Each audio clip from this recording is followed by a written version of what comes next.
Hello, everyone. Thank you so much for joining us. It's such an exciting hour. We already woke because we have been having an amazing conversation about survival being of the fittest, the Darwin theory, if you're so aware of it. We'll probably delve into it a little bit later, but today we want to welcome you guys to our session on a creative engagement for change. Alongside me, I have my amazing panelists, Ms. Violeta, as well as Ms. Pam. And what we really are going to invite you to do is engage with us, interact with us. If you have a question during the session, please feel free to type it, put up your hand.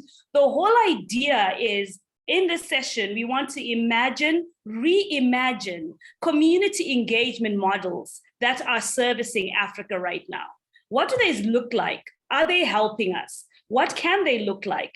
We might not have all the answers in the session, but what we definitely promise is we're going to provoke, we're going to invoke, and perhaps we're going to walk away and carry this conversation to the next platform. And we're going to continue to do it until we get it right. So without further ado, because I do not want to waste time, I need you to hear these conversations.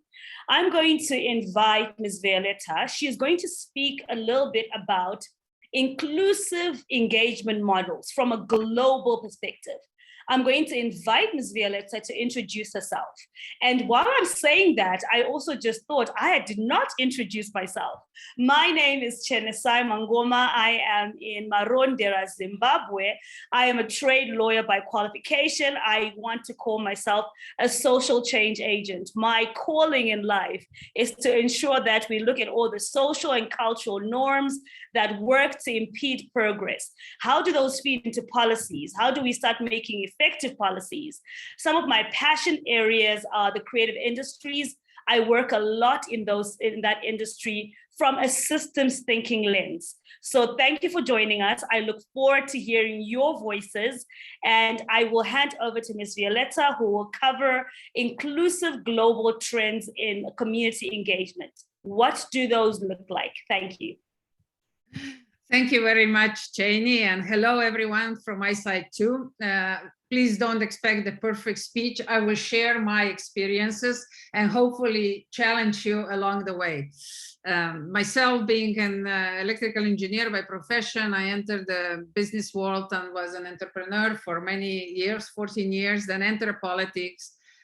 Took different roles like a minister, deputy prime minister, European commissioner for transport, but now I'm back to the base. I'm running a global community think tank movement, ecocivilisation, and that's exactly what we are observing right now. We are observing how a critical thinking is developed, how the change on a global scale is happening, what are the leverage points that really through which we can observe also the bigger changes like social or even bigger ones like civilizational changes. And it's a really appropriate time. Everything is a very dynamic, unpredictable, almost chaotic and entangled relationship. And it is up to the communities, being local, global, or being part of the globalization overall movement, to really figure it out. How would they want to live in the future? What is our collective vision of the future? Can we imagine, or are we just following? And what I'm inviting you really is to imagine it. And Cheney, I would very much appreciate if I can be also a host, that I can show some pictures as well. So what I can see in a very brief 3 sentences, and please take a critical view of what we're going to be discussing today through this very encouraging messages of global net-based organizations that are emerging currently. And those 3 are, we are based on 100% transparency. And I cannot tell you how important for the future transparency is going to be, because that's exactly what the current establishment is using, not to unleash the power of the collective. So transparency. The second one is trust. That's exactly what the current establishment is trying to develop among people, mistrust. But the future of this world will bring back, and it needs trust in order to really engage on a large scale to deliver a new concept of society that will be better tuned in with the people's needs and with the needs of the entire environment that we are part of, entire nature that we are part of. So transparency, trust. And the third one, which for me is so engaging and it really brings a smile on my face. They say, when you ask them, how do you decide what to do? And the answer is, you do what it feels right. Can you imagine acting out of these three elements? Transparency, trust, and you do what it feels right. So this is my direct, sincere invitation to all of you to explore with me a little bit what is emerging out there currently. And of course, what kind of role can we play?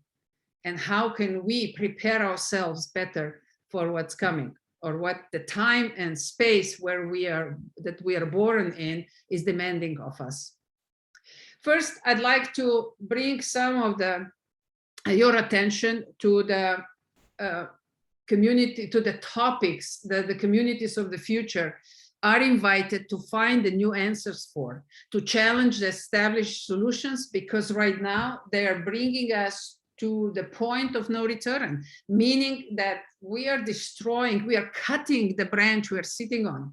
So we are invited to rethink what are the conditions that we want to live in and how we're going to organize the living conditions per se. You can see around the world that people are looking for the answers within new so-called eco-villages, eco-municipalities, sustainable cities. Definitely, these are the words of the communities of the future. But sustainable doesn't always mean positive. Sustainable can be sustainable in bad as well. So it's really important that we put more adjectives in front. So sustainable in the spirit of the richness of our nature, the richness of this planet, that actually brings into consideration not only human interest, selfish interest, but the interest of entire living community. The other one is reappraising, especially that applies to economic sector. For example, here we are talking about green buildings, sustainable agriculture, permaculture, or even more advanced work practices like sustainable architecture. And you can already see that these are all the elements where also circular economy is moving towards to, so that we don't just take, use and discharge, but that we really use all possible activities of the circular economy, which are first a smart design, and then basically first is to rethink, then is to redesign, then is possibly, if possible, reuse either the materials that come out of the cycle with the composition cycle, or from the cycle that brings the old materials back to as raw materials. So, or then of course, reduce, and at the end, only at the end, recycle. So this is a very strong calling, and yes, communities are the only ones that can deliver that. I mean, no books, no strategies will do it on its own. This means the reappraising of the economical sector in the community. Using science to develop really new technologies, like green technologies, appropriate technologies for renewable energy, for energy storage, for example, for smart mobility that is not destroying our environment, but bring more options that people can share, collaborate, and co-create. The next one, which is equally important, is designing systems in a flexible and reversible manner, which of course, circular economy is the first one that comes to my mind, which I already mentioned. but keeping in the design phase that in mind. And when we design the communities, let's keep that in mind. Let's already think before we start building, or before we start reshuffling or restructuring our communities, think about where you're going to position industry, schools, universities, or the community centers, or just the co-op centers, that you readjust also the infrastructure to that. Then, of course, adjusting the individual lifestyle. This is probably the toughest cooking. We are all full of words, but when we get back to our living room, yeah, it's so hard to change. It's so hard to get out of these habits that we've been living in for many, many years. So this is where the community help comes, that we encourage each other, that we become supporters to each other, that instead of just throwing all the garbage in one can, that we really make an effort, that we make an effort not only to recycle, but to find the consumers who will take this recyclable material and use it as a raw material back in their process. Otherwise, we are really just greenwashing and not delivering on the full scale. The important thing is that the community gets into cycles. Now, not linear, just linear progression, but it really, I even prefer to use the spiral instead of cycle itself, because spiral means the progress as well. Constantly improving all elements of life of the community and personal lifestyle. Creating community circles, it's becoming essential, because if we don't talk, if we don't hear each other, if we are not readjusting and building together even better opportunities than each individual can do on its own, then we're not going to be able to bring community together. So these community cycles, to have the infrastructure for community cycles, and if I informed well in Africa, this is something that I should invite you to preserve, because you still have it. Yeah, we lost that. We lost our lime trees in the middle of villages where everybody was coming together and talking. Now there is no lime tree, there is no open discussions. And of course, design the infrastructure for mass innovation to really engage everyone. I worked for 14 years with different local communities doing exactly that. And it was amazing when we could sort of grow over just few star individuals who always got it right, who always were successful, but they did not have enough strength to pull the community behind. So once we introduced the mass innovation ecosystems, where suddenly people started to think on their own, trying to create little improvements. I mean, they didn't need to be a massive one with millions of euros or dollars behind, but just a little improvement, that their life was just a little bit better. Then all of a sudden they were more sensitive for other innovations as well, and they wanted to participate in the overall flow, which then delivered a true value for the community. And the whole community started to grow, not just individuals. So these are a couple of topics that I really would like to invite you into. And then at the same time, I do have to, Cheney, you give me a few more minutes. May I? Okay. So absolutely, go for it. Thank you. Go for it. Okay, so I just wanted to bring some attention that this will not be an easy ride. And I'd like to bring an attention to a couple of elements that we need to pay attention to while we are transforming our communities. First of all, is a climate change. Every community has to have an understanding how the climate change will affect that community. And the view that I'm inviting you in is a 30 years view. Don't try to get trapped into 4-year or even a quarter of a year planning, because that will not get you anywhere.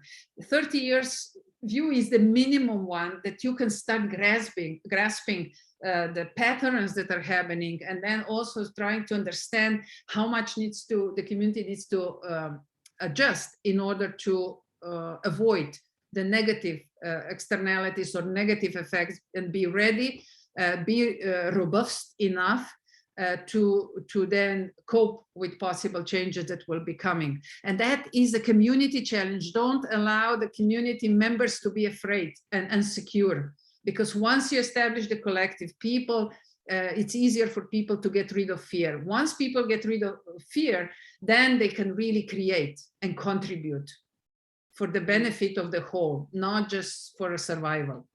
The other one is environmental degradation, which is equally important and very closely connected to biodiversity loss. Jenny already started us with her opening statements in that direction, but like I mentioned before, diversity is the key for innovation, for mass innovation.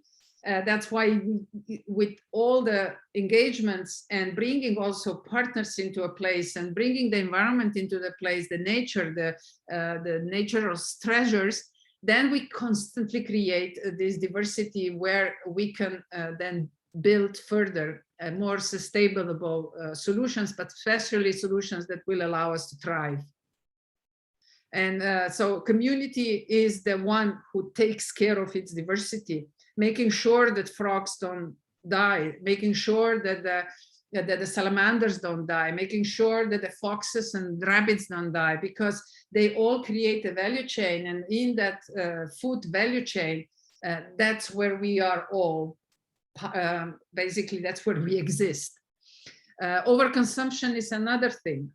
Which I'm not going to spend too much time on it, but it's certainly something that we need to take care of, especially when communities seize the opportunities for example, agricultural growth. But if you do overcharging of the land, soon you will have nothing. So it really, you need to plan smart and not to try to get out too much, but to make sure that you manage whatever you're producing in a way that is circulating and it's constantly delivering on a long run. And along with that will come also population growth. It is not a coincidence that the largest population growth have the poorest countries. The countries that don't have innovation, technology, new business models, that they don't go to school and gain knowledge through which they could fully participate as an active and innovative actors. So instead of trying to get some severe actions that some people have in mind in order to control the population growth, I think the most effective way to do that is to get rid of poverty. So once you're going to get rid of poverty in your environment, in your communities, you will be able to manage much better also the population growth. And last but not least, linear economic growth and closed systems are really proving us now that they are the biggest destruction of this world. That's why this circular economy is so important. So at the end, I'd just like to bring some attention to what can you use as a tool in order to address all this. Certainly, I mentioned many times already, is a circular economy. Participatory engagements. We have so many wonderful tools today, how to engage people, how to bring them together and really make sure that every thought is recorded and then included in the overall solution. The third one, cooperatives are back big way. That was a typical tool to engage on a community levels in socialist times. And then it was really killed because it was too closely connected to the political sort of orientation. And today they're coming back big way in the most, I would say, liberal capitalistic worlds like United States and Great Britain. Cooperatives are flourishing because people suddenly are seeing that that is what they are missing. And last but not least, smart villages are European answer to that, and to really bring rural area on the same level of the development attention with the urban areas, and make sure that the countries can preserve the country lifestyle, because country lifestyle is the one that is usually also the defender, or how should I say, the curator of old cultures, of the environmental frameworks. And that's why we need them. And Smart Village is one of the concepts that we try to find the answers for this. And now I'm going to just send you back what's yours already. Ubuntu is an incredible philosophy that can help to build this prosperous and future-oriented societies because I am because you are, and you are because I am. So we are here intertwined, and together we can imagine the world that is fit for what our dreams are all about. And if we can imagine, then we can deliver. So thank you very much. That's my introduction to the topic. Thank you, Violeta. I think a few things came to mind. You talked about transparency, you talked about inclusion, and you talked about trust. And when we think about the work that we're doing, I think the creative engagement for change for me was inspired by the social contract theory.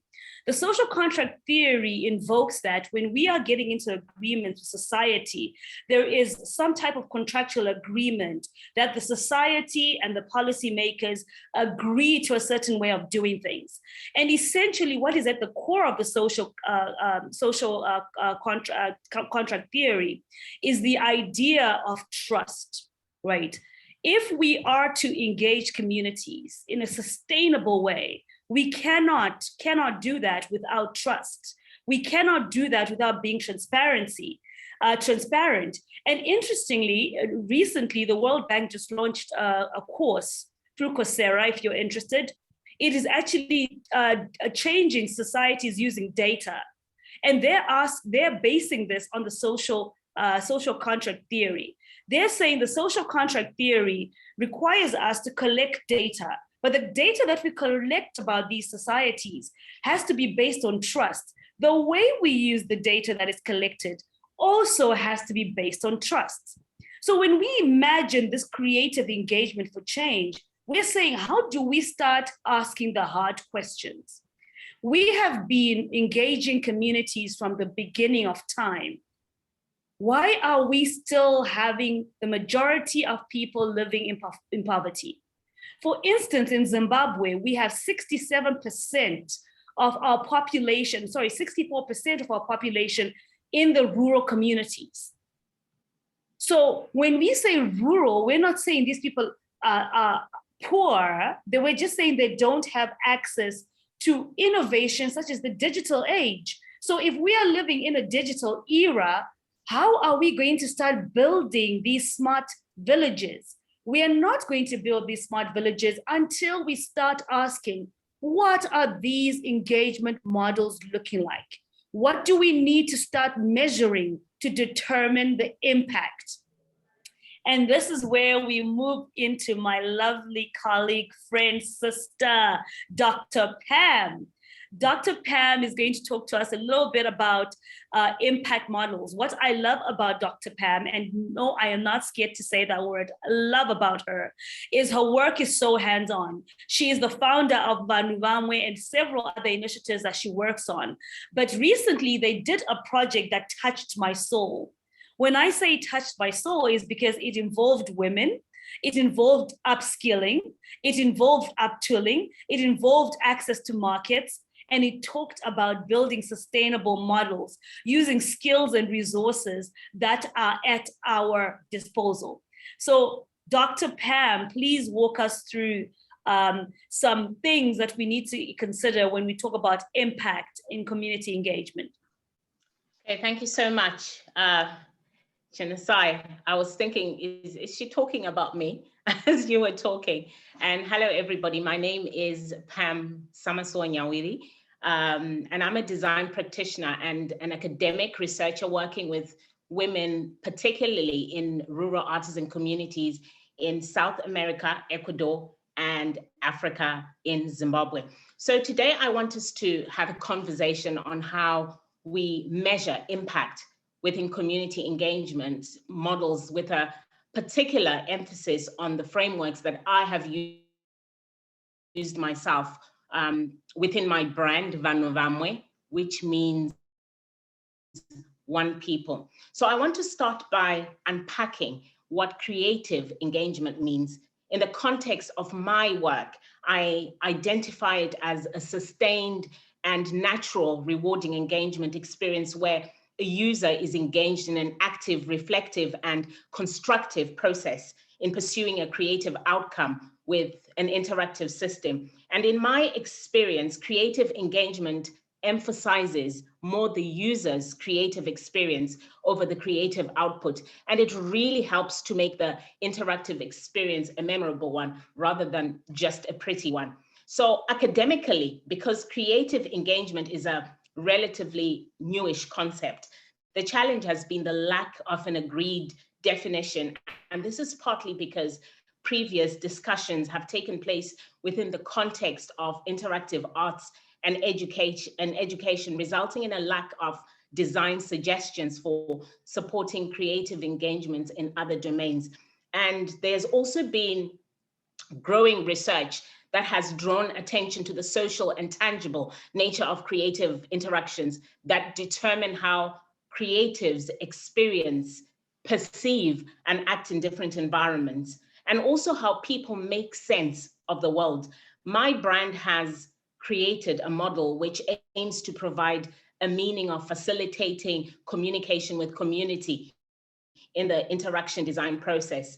The intention is to actually help improve collaboration between design practitioners and the artisans community through understanding and agreeing on the set of concepts on interactive experience. I've also come to the realization that while there are many ways for communities to interact, there is no one right way. And by providing some narrative structure to the experience, we can encourage communities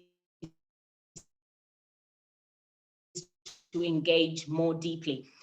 The terminology refers to both formal and political practices and informal organizational activities that promote democracy by expanding community participation in problem solving. And as a brand, we play three crucial roles in the promotion of civil engagement. The first one is by providing access to content which informs the analysis of social and cultural issues. The second one is we promote collaborative practices and facilitate dialogue as an essential component of production and inclusive discourse.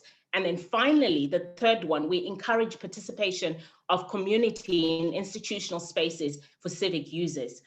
And as a brand, we've also been working with several universities who have developed programs to demonstrate their civic value by initiating a challenge for creative spaces to become more inclusive by making an effort to connect with their communities. Our assessment of these developments have been focused on internal institutional impacts, community learning and research, and the strategies of civic engagement, including community partnership and collaborative research, have had a profoundly positive impact on creatives, community, and also cultural institutions. So much that civil engagement is now seen as an essential component of best practices and a tool for diversifying audiences, enhancing the relevance of the creative industry, and also illuminating new perspective. So there's been little emphasis on identifying and analyzing external impacts. However, civic engagement appears to best serve as a response to institutional crisis, not necessarily as a response to community needs and desires. So furthermore, in examination of the history of civic engagement, there is an understanding that the creative industry and cultural institutions must be able to identify and respond to rapidly changing economic, social, and political conditions, as this requires the development and maintenance of meaningful relationships between organizations and the communities they serve. As a brand, we're most successful in this work when it has been integrated into our values and mission. My brand has actively worked to develop meaningful relationships with local communities and other stakeholders by encouraging innovative collaboration. For example, we developed a process for enabling the community to design and lead design projects. These community design projects also empower local communities to actively define their relationship with the brand and the work too.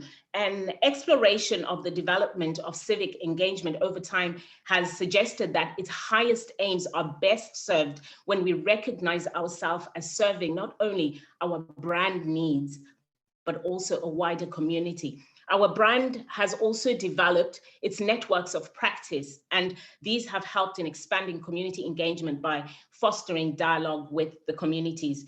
In conclusion of everything I've said above, all these examples suggest that civic engagement is a means by creatives can challenge exclusive pasts and promote a more just and inclusive future. This can be done by valuing responsiveness and connection, and by working to treat different ways of knowing and analyzing projects as equally relevant for problem solving, and also by privileging inclusiveness over authority. Community can play a role in expanding a strong foundation, which can become a stronger advocate for social causes. And finally, we need to measure impact. So in our different turfs, we sometimes forget to ask, what is the impact? How do we define impact? Is it just a positive effect, or is it something more concrete? Can it be proven? Can it be measured? Should it be measured at all? Is the social sector, in the social sector, we're mostly talking about impact as something that has a strong effect on someone or something. As a brand, we define impact on a community as an indicator of well-being or a project metric that answers whether our communities are actually better off as a result of our efforts. Understandably, we all want to have a positive impact, but impact can go both ways. It's unfortunate, but extremely important to understand that our work may have a negative impact or no impact at all. And this is why impact measurement is so important. It helps us clearly see the effects of our strategy so that we can reinforce what is working and change or eliminate what is not. My brand is constantly measuring our impact value on the communities we work with, as community well-being is so complex and relies on factors involving a wide range of groups, individuals, and organizations. And as a brand, we can only be held responsible for the performance of the projects that we manage. I've had many conversations where there are many criticisms regarding impact measurements. One of the most common criticisms is that data doesn't give us a full picture of a community's development. It may also be extremely difficult or even impossible to assess certain aspects of development.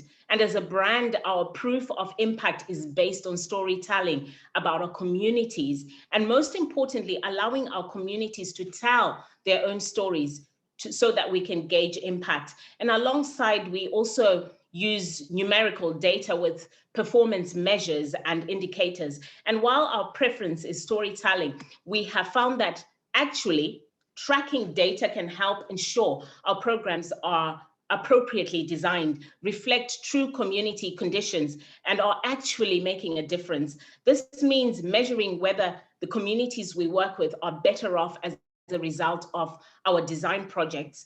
We also have gone into a habit of continuously monitoring key indicators of community development to inform collaborative improvement strategies and provide a sense of whether individual pragmatic efforts correlate with a positive impact on the community. Sometimes too, numbers aren't enough to fully understand community conditions of development. It can be difficult to measure things like, for example, gender equality or satisfaction. But this is why storytelling behind our data is really important.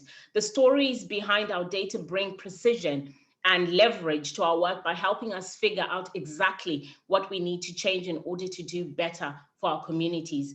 Impact also highlights how our communities benefit and are directly affected by these impacts. Thus, we create frameworks that need decision-making power to choose projects that have value in the community at large.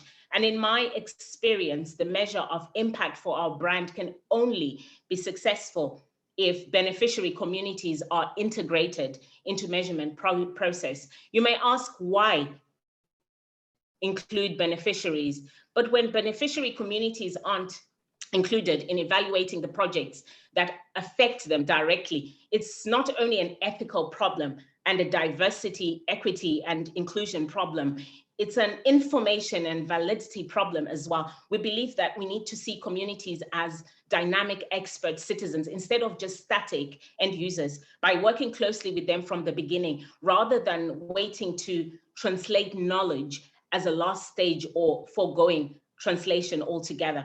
We have also quickly learned that by excluding beneficiaries, it means cutting out the people who have the deepest experiential knowledge of the systems that we as a social enterprise and philanthropists are trying to implement in the context of social impact, working closely from the beginning and recognizing. Dr. Yes. Pam, Yes. allow me to interject a little bit, because we've had amazing Stephen join us. But importantly, I want to leave some of those sentiments you're about to share with us for the interaction that is going on in our chat box.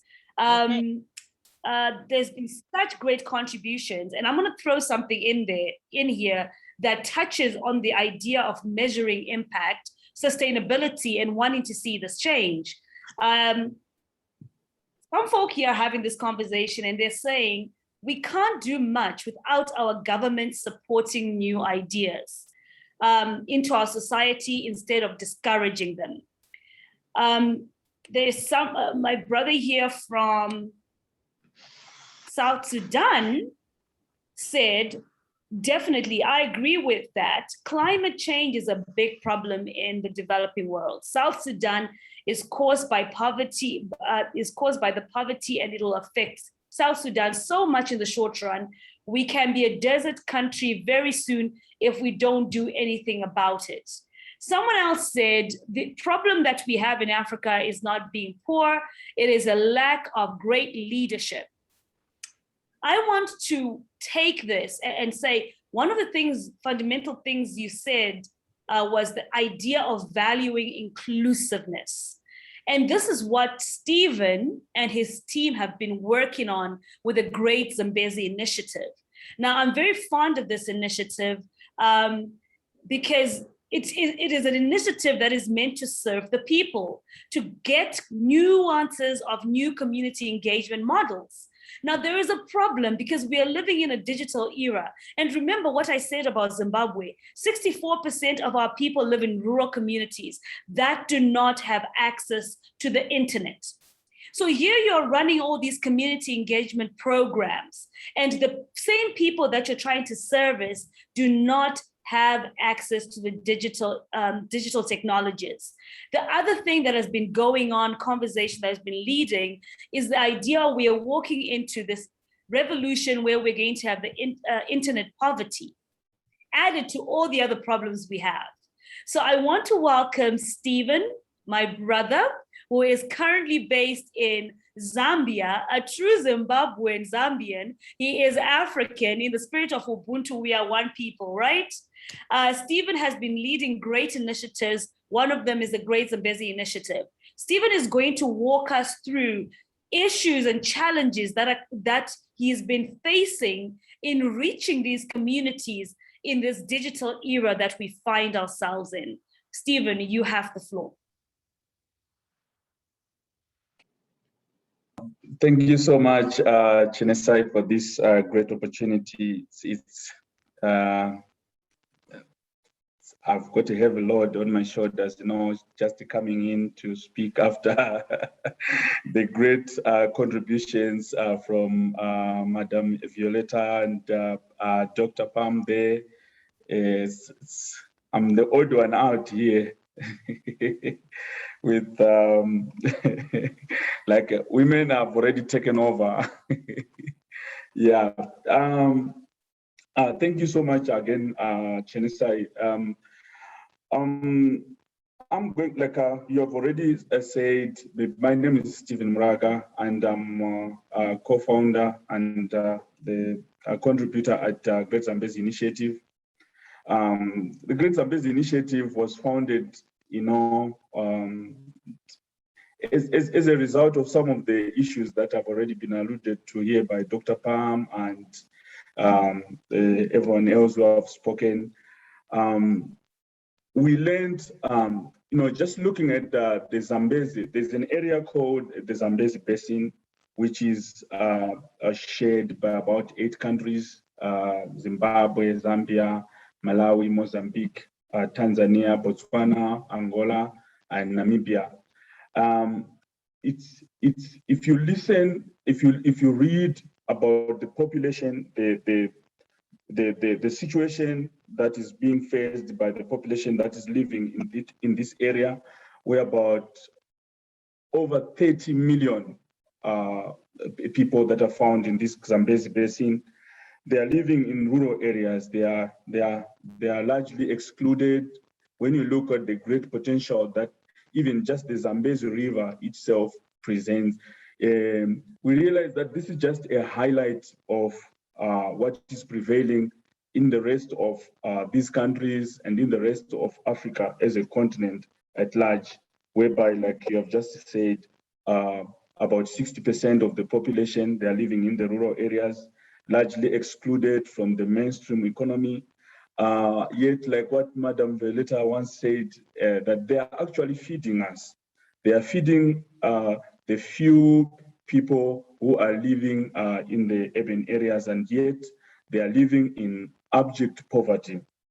And so as the Great Zambezi Initiative, we felt driven to enable innovation that addresses the challenges that are being faced by these communities, which are excluded from the mainstream economy, mainly people that are living in the rural areas.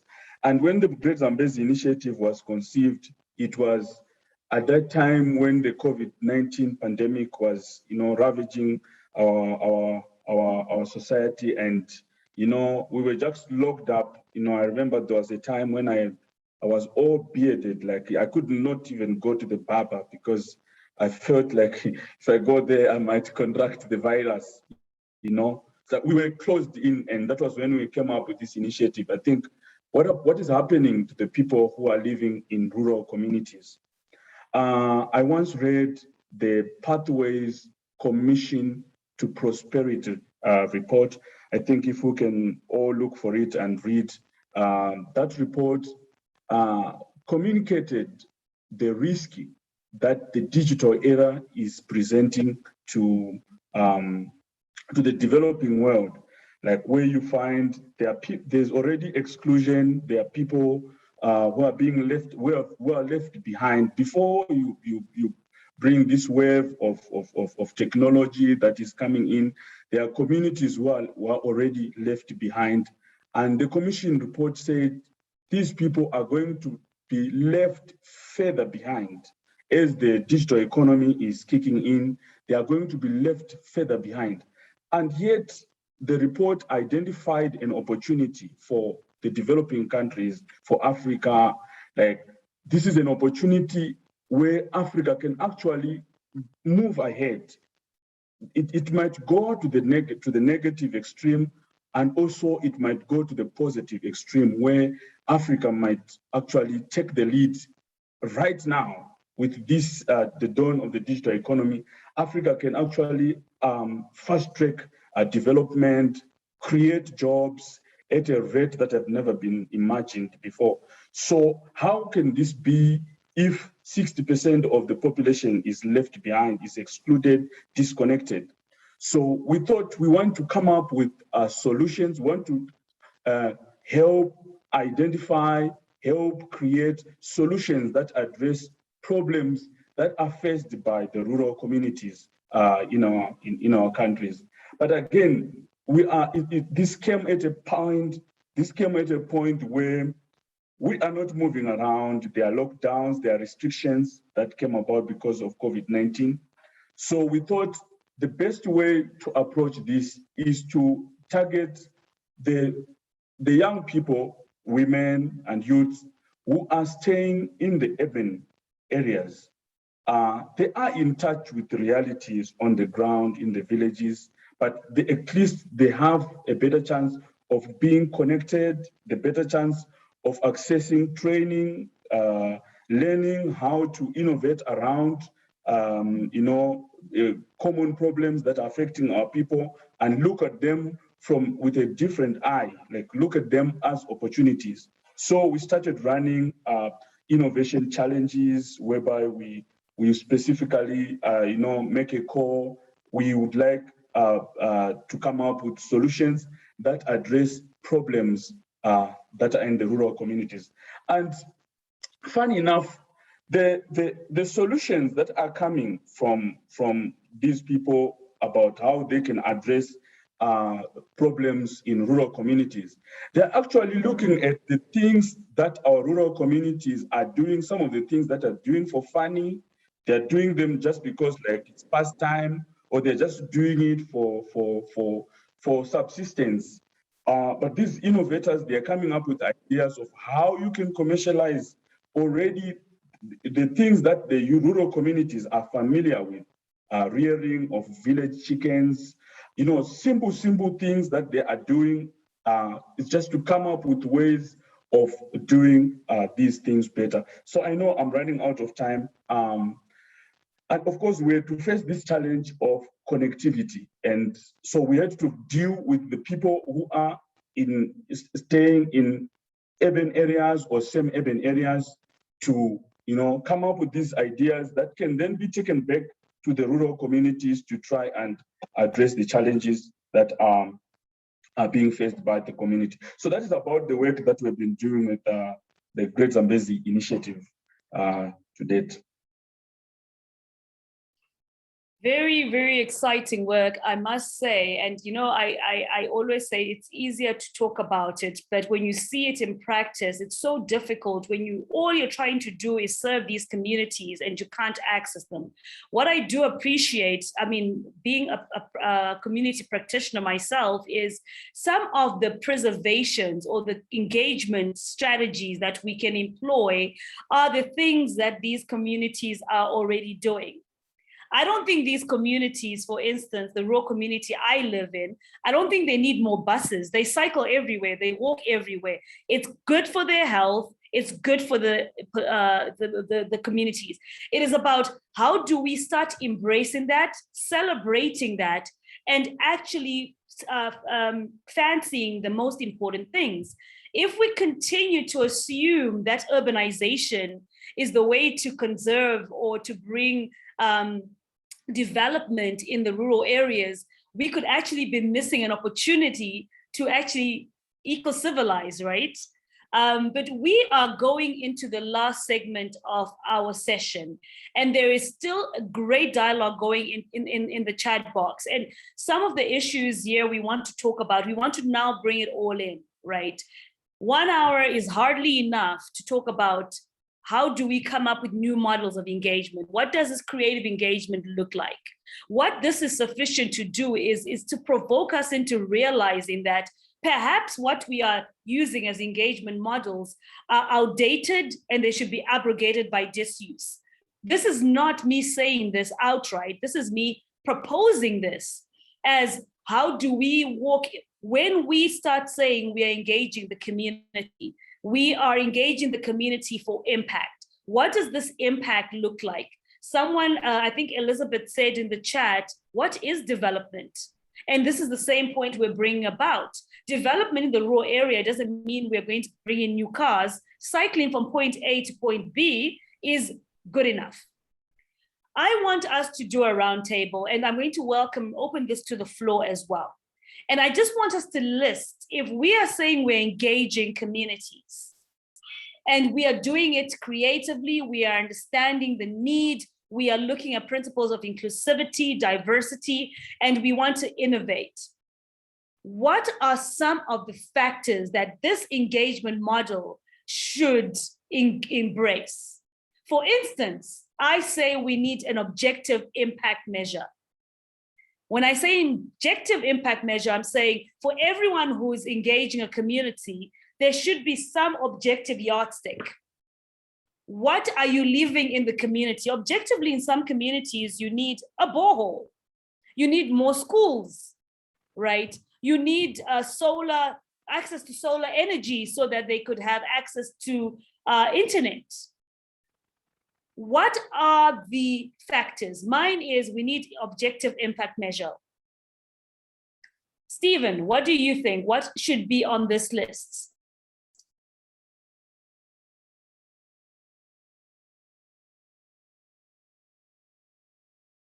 Before I go into Stephen, Stephen is forgetting to unmute. Scott wrote something here that could actually be part of this model we're building. He says a pilot model is already in action in Kasasa, Uganda, called the Tatsat Community Academy Project. The model, which we call non-colonial philanthropy, is based in the community. A community board sets priorities, methodologies, timelines, matrices, and identifies resources needed for the project. Interroots and a local CBO then follow their leads. Some innovations are that a localizer serves as a buffer to mitigate issues of inequity in power. The community also serves on the actual board of the funder. Would love to discuss this more. And yes, Scott, I want to hear that. So here are some of the factors. Thanks for that contribution, Scott. Everyone, this is open to you. We want objective impact measure. We want community members to sit on the funding boards. Great, great. What else? Let me come in, Cheney, just for a second. I think that one, just to invite people into a broader, to really think broadly, because your invitation is so important. I think we need to take a look how many people finish different levels of schooling, what's the level of education present, amount of investments that are happening, number of new people that come as settlers into that community, which means that that community has something very interesting to offer in order to boost the size of the community as well. Then the value that gets created through the community engagements on individual and the community level, things like that. So just think about the community as a whole and what makes it flourish. So, but certainly some tangible measurements like investments and the value creation and the yield per square meter. Those are very tangible measurements, but let's not forget about how important it is to develop people and how we're going to measure the development of people and the type of people that get engaged.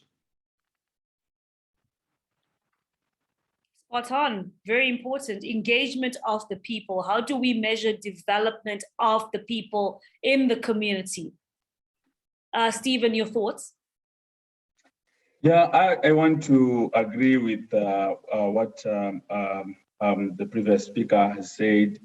Someone said the meeting point between inequality and innovation is, it has to be inclusive innovation.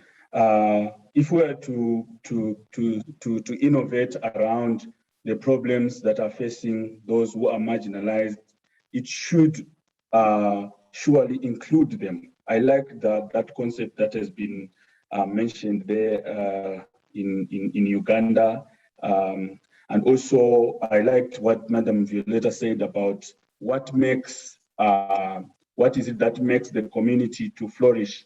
So we need to look around when we are going to the communities that are marginalized, if you're going to say to rural areas, look at the major economic drivers there, instead of trying to bring a whole new lot of things. It's better to just focus on what is it that they are doing, what is it that makes that place to tick, and then discuss with them, include them in devising solutions. And mostly these solutions could be around, how can you do this better? How can you do what you are doing better? Recently, I ran a logistics business, And recently, I got contacted by a big organization here in Zambia that are supporting rural women who are weaving. They're doing weaving baskets from grass. You know, they weave baskets from grass, and they do this pastime outside the rain season when there's nothing to do there.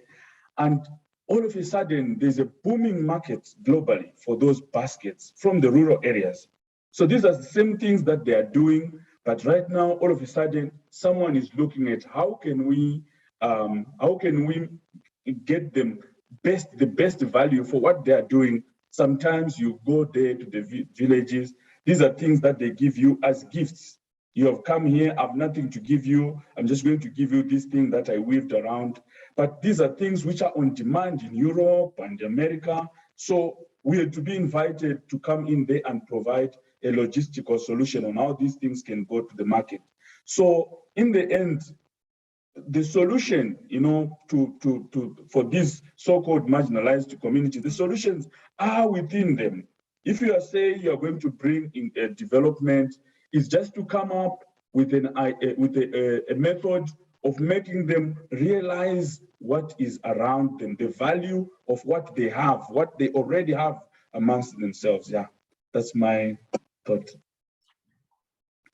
And that is absolutely spot on, fantastic, because that brings us to the core of the principles and the teachings of Ubuntu. And I really love what is being said here. Someone has said we need tried and tested methodologies, best practices. And I think these best practices are there. How do we start building networks where these best practices can all be put into one basket so we don't reinvent the wheel? Yes, it's nice to talk theoretically, but we can't undermine the power of the networks, which is why we have a few minutes left in this session. And I would love us to continue this dialogue beyond the summit. And I will definitely ask the summit organizers to share with us your signings. If you are interested in continuing this dialogue, I will give you our email address. Please email us so that we can include you on this platform. What is essential and what I am hearing from everyone here is the communities have the answer, but that is half the solution, because now the next question is, how do we engage the communities in a creative way so we actually make sure they know they have the answer? We capacitate them, we are capacitated, because that is a whole process of engagement.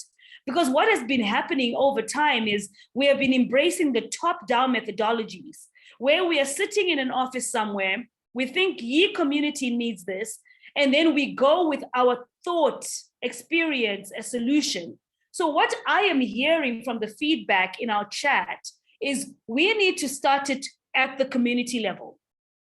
But how do we walk into a community and how do we engage? We have the teachers of the principles of Ubuntu, I am because you are, which engage a dialogue that allows you to be so unique that everyone's voice becomes important in that dialogue. That is a starting point, reliving some of the principles that are part of our communities in Africa.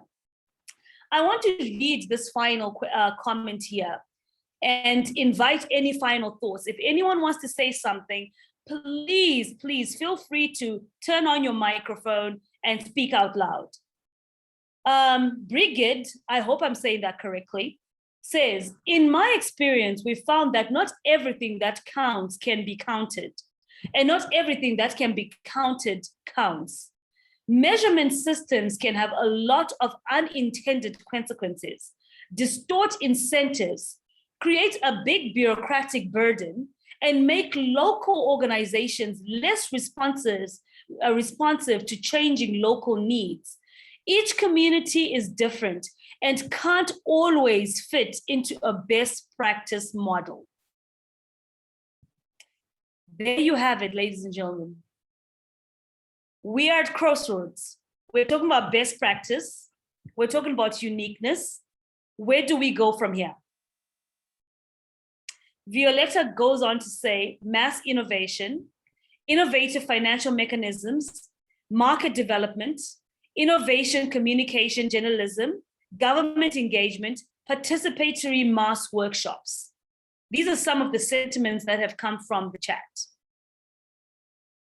I will invite my panelists to put in their closing remarks as we come to the end of our very engaging session. Violeta. Thank you very much. It's been a very motivating and encouraging discussion. Look, there is no easy way forward. There is no simple key that will open the door and everybody will be just happy and dandy. It's a hard work. It's a hard work in a constant communication, constant engagement. As I said, for 14 years, I work with local communities.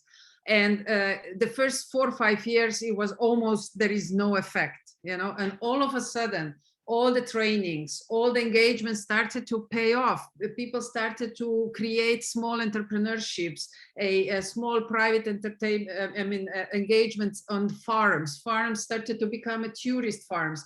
And all that was a bit of a snowball effect, but only a couple of years down the road. So don't lose hope, but make sure that you do engage. I mean, it is not happening out of the air. Bring the knowledge, define the challenges, create opportunities, bring the investors in and communicate. Use all the communication channels to tell people what you're doing, what are the commitments or what are the projects that are emerging. And little by little things will grow. And you know, the communities I used to work with, they're really prosperous now. I mean, I'm so proud of them.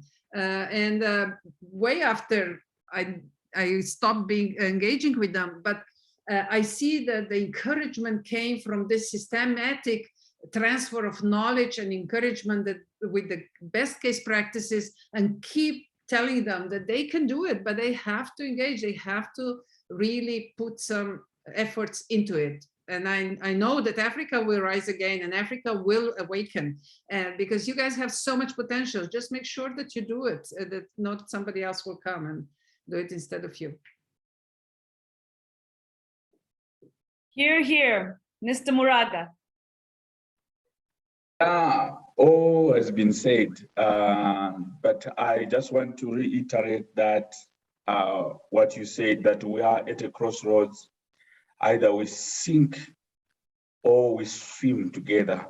And the future that we desire starts now, and it has to be inclusive.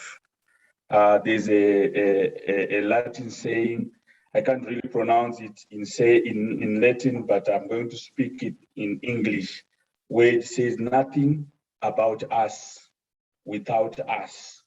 This exactly speaks of what we are talking about here. We need to include those rural communities, those marginalized communities in our decision-making processes. When we are pouring in money to say we want to go and address this kind of exclusion, inequality, let's take time to hear what they have to say so that we incorporate them in the decision-making. So nothing about us without us.